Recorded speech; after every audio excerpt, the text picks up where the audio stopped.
But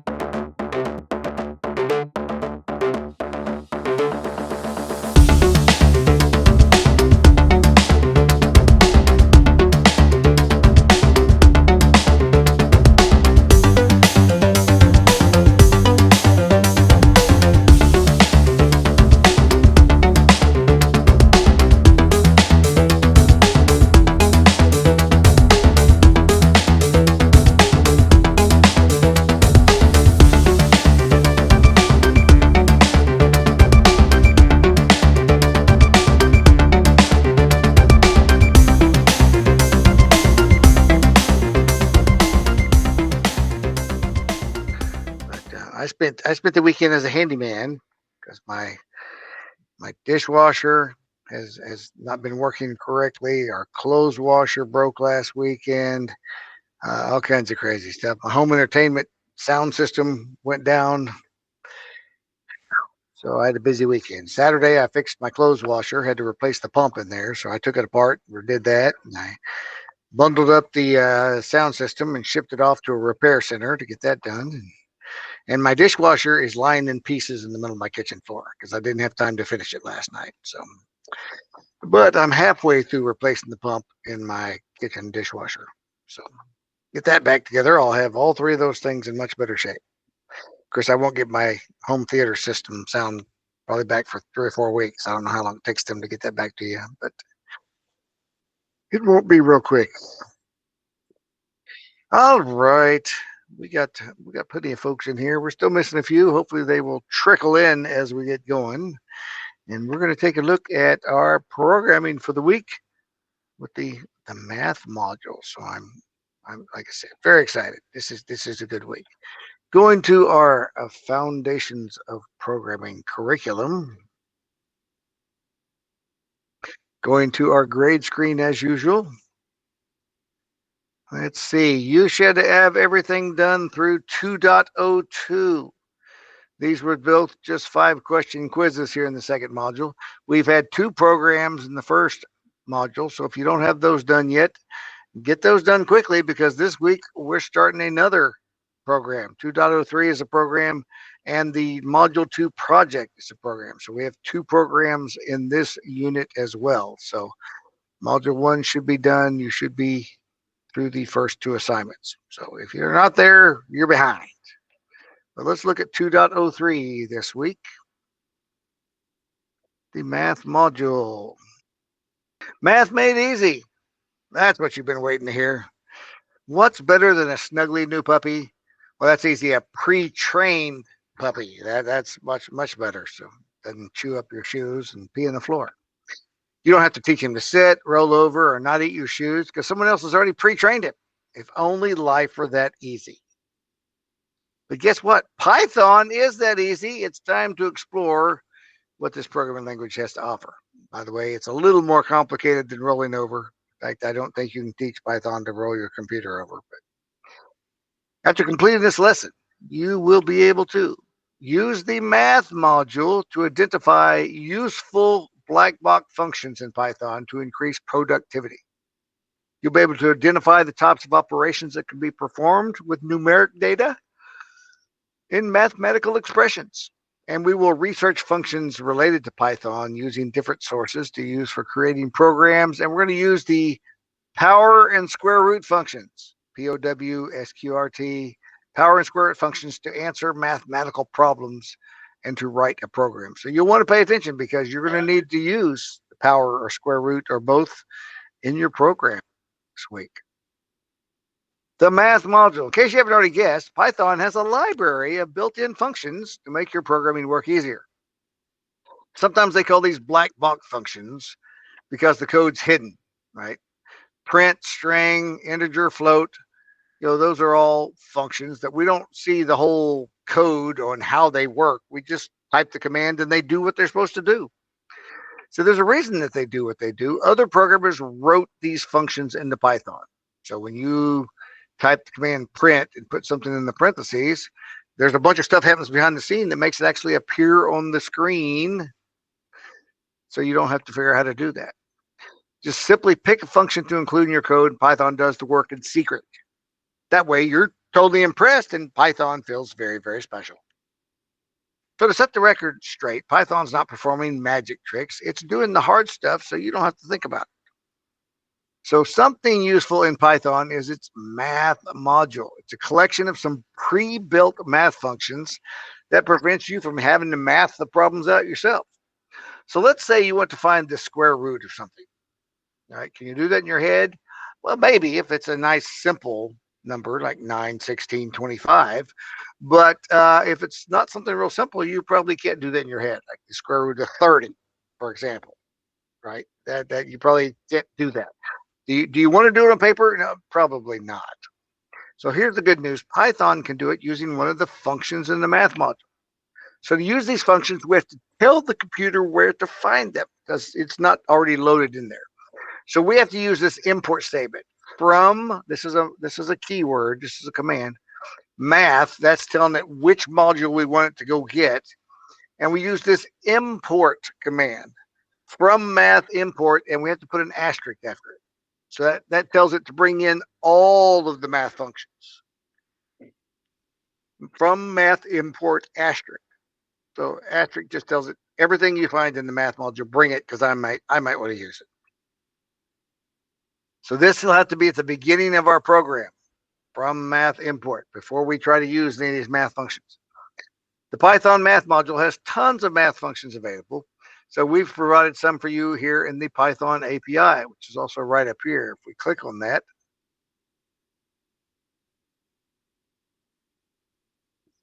we see the math module right here. If we click on that, it'll take us down and show us absolute value, ABS, and you put the number in there. Here's another one, cosine. Boy, it'd be nice to have that in geometry class, huh? The cosine function returns the cosine of angle A. You put the angle inside there, and it'll return the cosine value for you. It also has power, which we're going to use, raising something to a power. Radians, put an angle in there, it'll give you the radian equivalent of it. Here's sine. Square root, we're going to be using the square root. So when you say square root of a number, and it'll give you the square root of the number. And there's the random module. So that covered some of the stuff that they have. They have the trig functions and the square root and power. So we're going to take a look and get familiar with some of these functions. And there's many more you can use for a variety of mathematical processes, but we're going to do some of the basics. So finding the square root of x. So which function would be useful for solving that? The square root function, SQRT. But if we want to raise something to a power, like x raised to the power of y, the power function. So we're going to use the square root and the power function this week. So in our program, you'll have those options. You'll definitely have to use the power. Depending on the option you choose, you could be doing square root. I don't think I took that option out. I did take one option out, but there may still be some square root. All right, using pow and squirt. Oh, no, that's square root and power. So once you've imported the math module, you have access to all the functions that it provides. All you have to do is call the function you want to use and provide the arguments required. That's the value that the function needs. Which of the values need to make the function work? Two of the most common ones are power and square root. So let's see how they work. Power. All right, I can't make that bigger. GD min forever. G4 min forever. You guys, I finally found the magic axe of Cardassia. Time to level up like a boss. Actually, I'm trying to figure out how fast I can do that. I need to get 5,000 experience points before I can upgrade my magic axe to the superior sword of. Well, you know what? Quit judging me. It looks good with my armor. You know, this is actually, this is obviously one of these online nerd games, right? Where us nerds can get together and we can play these games, Dungeons and Dragons type stuff, and we can chat while we're doing that. And he's collected this awesome new magic axe, and well, I don't want to bore you with all of that. I got to play I'm playing D&D tonight online, actually. So, Nerdville, I love it. Okay, we're going to help this gamer figure out things by using Python. Although, I mean, we think his armor looks just fine as it is. The magic axe of Cardassia lets you gain levels exponentially faster than before. So normally G4 Min Forever gains 100 experience points per battle, normally. But since he has the magic axe, he now gains 100 to the power of 1.2 experience points per battle. So we got to figure out how many battles it takes to reach 5,000 experience points so he can level up, upgrade his magic axe. So Python is a simple function. It'll figure out how to do this for it quickly. So let's look at the parts of this. Power. This is the function that tells Python to raise the first number to the value of a second number. So we'd say power parentheses 100. That's the base number you're wanting to raise. And then you put a comma with the exponent. So this would be 100 raised to the power of 1.2. That's as simple as it is. If you need a number raised to a number, you just put them in order. The number you want to raise and the exponent you want to raise it to. Put it in parentheses with a comma. Uh-oh, looks like our gamer has run into another snag. Let's read on to see how the Python math module comes through for the win. Hey, everybody. Turns out I can't level up in time. And play A1, play a 1. What? Why not? I've got finals coming up and I got 3 papers to write. Oh, see, there's a college nerd too. I got 3 papers to write. I literally have tonight to figure out this problem ASAP or I'll never get to play this game again. Basically, I got to figure out the square root of 3. And player 1 says, dude, just use the math module. So let's use Python and save the day again. All we do is print square root 3 and he'll have it. It'll put it right to the screen. So the square root function is just SQRT. And then we put the number in parentheses that we want the square root of. And that'll give you the square root. So we'll never see how Python performs the math functions. We don't know all the math behind the scenes on how does it figure out the square root of 3. In fact, we don't really care how it does it as long as it gets the right answer. Because the functions live in the black box and Python doesn't want to bother you with all the details. So think of it just like the buttons on a calculator. You don't have to know how the calculator did the work. All you want to do is press the button and get a correct answer. So let's look at page 4 with our Python guided activities. And we're going to start out with a programming spotlight on Donald Knuth. I think the K is silent. Knuth. It says he's still alive, so he'd be 87 years old, if that's true. Most likely to grow plants with square roots. He's the author of The Art of Computer Programming. So this programmer, he's also a math enthusiast, but who isn't, right? Or mathematician, has a soft spot for numbers and writing super complex mathematical algorithms. He is dubbed the father of the analysis algorithm. This guy can run math loops around you and crack jokes while doing it. So, a math programmer. Who knew numbers could be so much fun? Oh.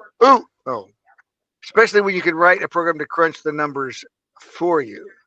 By learning and utilizing functions in Python's math module, plus all of its other built-in functions, you can create some pretty awesome programs. And the best part, most work's done for you. So let's look over this. And we're going to write some code and play with some of these math functions. So when we have our program to do this week, we'll know what we're doing. Read the code, predict the output, run program. So this is a math module example from math import. That's that command we have to have. If we don't have that command first, none of this will work because we have to import the math functions. Define our main function. And then we have 2 numbers we've set up as variables. Num is our first variable, and we set it equal to 4. exp is our second variable, and we've set it equal to 2. And now we've got a variable called p, and we're saving that. And what it's going to equal to is power. So we're using that power property, right? We're going to raise num to the exponent. So we're going to take 4 and square it. 4 to the power of 2. And we're going to save that as p. And so then we're going to print it out. Print straight. Now remember, if we print numbers, we need to tell Python to treat it like it's a string because it can't print numbers and words on the same print line. So we have to use this str command. So print number to the power of exponent is p. So let's run that. 4 to the power of 2 is 16. There it is. It took 16. It took 4 and it squared it and gave us the value of 16. So we can play with this. Let's say, what if we have the number 10 and we want to take it to the third power? 10 to the third power is 1,000. Perfect. If we want to do something tricky, let's take 6 and raise it to the power of 2.1, right? It'll be bigger than 36, but what is it exactly? It's 43.0643231586. All right. So this power function's wonderful. It'll take anything and raise it to another power. It says change the number of the number exponent. And what if you put a float? I just put a float, and so it gave the answer as this nice float value. Didn't have any problems. Let's look at the second slide. All right, math import. Name. Again, 4 and 2. And we have the same power function, but now we're going to use the square root function. See, not only do I want to take 4 and square it, I want to take the square root of 4. So I have that same print statement, and then I added a print statement that says the square root of 4 is, and whatever it comes as s. So let's run this. 4 to the power of 2 is 16. So that's 4 squared. And the square root of 4 is 2. Perfect. Earlier we were saying we wanted to know like the square root of 30. So if we change that to 30, this will tell us what 30 squared is and what the square root of 30 is. 30 to the power of 2 is 900. And the square root of 30 is 5.47722557505, et cetera, et cetera, et cetera. But it rounds it at like 11 digits there. So this is where you want to go when you are writing this week's program and you're like, oh man, I don't remember how the power function works, or I don't remember how the square root function is. It's right here on page 4. Page 4. Here's examples of exactly how to use those two commands. Let's go to slide 3. Oh, it wants us to say, what if we assign a float value, 30.5? That's fine. 930.25, 5.5. All right, slide 3. The select run program, read the code, predict the output. Math import, define man, 4, 2 square, same thing. But when we run it, it says, I don't know what square root is. I don't know that. It says it's not defined. It's like, wait a minute. That's one of the predefined math functions. Oh, but if we look at line 3, a hashtag got put in the front, which means this is a comment, which means Python ignored that and did not import the math functions. We delete the hashtag. Now it will import the math functions and square root should work. See, there it is. Square root and power 4 to the power 2. But we have to import this math functions. All right. Slide 4. Modify the program to calculate the distance between x and y. So distance is the square root of x squared plus y squared. So they give us the formula there. So if we have x is 4, y is 3, we have to calculate, it just has distance equals. We got to put the formula in. So it's the square root of x squared plus y squared. So the first thing we're going to put is square root of, and inside here, we want x squared plus y squared. So I'm going to put another parentheses and say power x squared plus power y squared. I need one more closing parentheses, I think.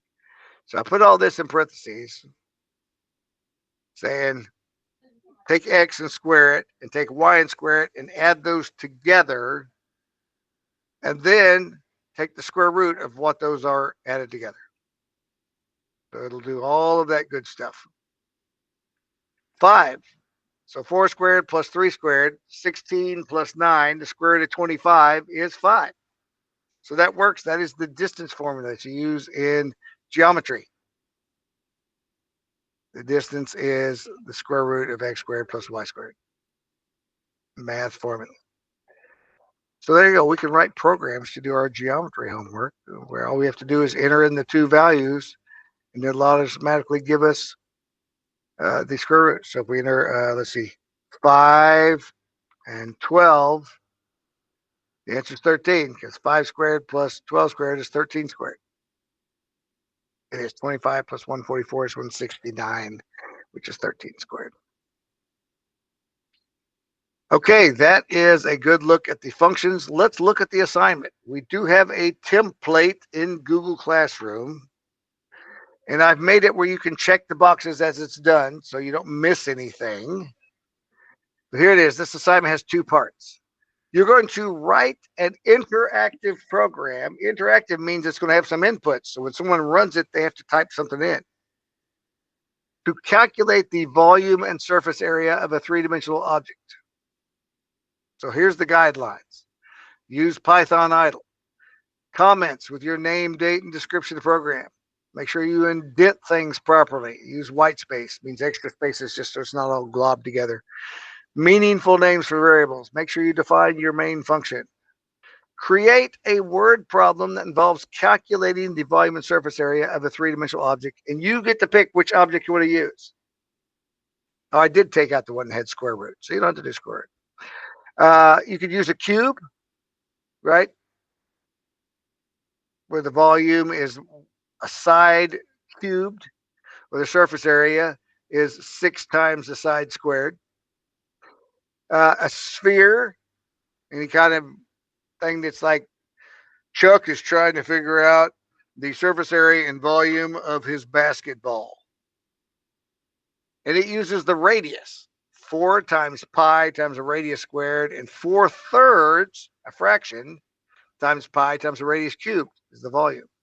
Or you could use a right cylinder.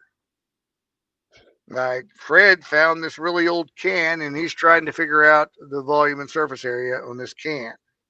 And it uses the radius and the height. So you get to pick which one of these three shapes you want to use. You're going to print a description of the word problem for the user to read. That's where you say, Fred found this old can. He's trying to figure out the volume and surface area. Ask the user, I'll put this in bold, ask the user to enter the information necessary to perform the calculations. What does that mean? What does that mean? That means, well, if it's a cube, he needs to enter how long one side is. What's the S? What's the side? If it's a sphere, a ball, it just needs to enter the radius. What is the radius of your basketball? If it's a can, a cylinder, something that's shaped like a cylinder, they have to enter what's the radius and the height. So that's what the user enters. The side length, the radius and height, or just the radius, depending on which shape you choose. Right there. If you have one that uses pi, which would be either one of these two, just use this number, 3.14, in your calculations. We're going to round it. Make sure you print the results. The volume equals the surface area equals. So write the pseudocode right here for this program. Be sure to include the input, calculations, and output. And the pseudocode is pretty simple. You figure out what's the story. Fred found a can. He wants to figure out the surface area and volume. Ask the user the radius. Ask the user the height. And then the calculations. Volume equals pi times radius squared times height. Surface area equals 2 times pi times the radius times the radius plus the height in parentheses. And then print the results. Pseudocode, what was that, 6 lines I just said? So here's an example of what someone else has done. Jim is writing a report about planets. For fun facts, he wants to calculate the volume and surface area for a planet. He needs your help by providing the name of the planet and its radius. So he's asking for the names since we're doing a planet. So someone entered Earth when they ran this program, and they gave the radius 6,371 kilometers, which they probably looked up online. And then this program calculated the surface area of the Earth and the volume of the Earth in kilometers. Since this was kilometers, we'd probably do miles since we're in the US, but you might do kilometers. Save the program in idle, submit the zip file, and then answer the 4 questions.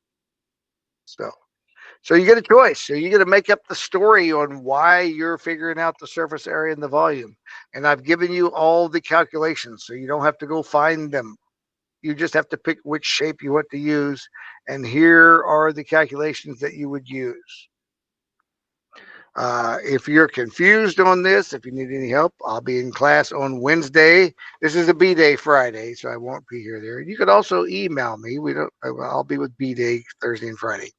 So, I would get started on this earlier in the week so you have a chance to come on Wednesday if you're stuck, if you're having trouble with this. But as long as you know how to use the power command, and like I said, I took out the one that had a square root just because I couldn't find a good way to display it on the screen. I didn't like how it was showing it, so I took out the square root one. You just have to know how to use the power function. Otherwise, it's not much different than what we've already written. You're printing things and you're getting input from people. This one, you just have to do some math with that power function. So if there's parentheses in your formula, you probably ought to use parentheses in your code to make sure you're doing that first, because it does follow the order of operations. You don't want it to multiply before it adds if the adding's in parentheses. So, all right. You got almost half an hour before your next class, so I'll let you have the rest of the time to start write your pseudocode. Start thinking, how am I going to do this? What do I need to do? What shape do I want to choose? At least get that done, and that'll get you started. So, all right. If anyone's got any questions, you can hang around, but otherwise, the rest of the time is yours to get started with this. Have a great week. I'll see some of you Wednesday, perhaps.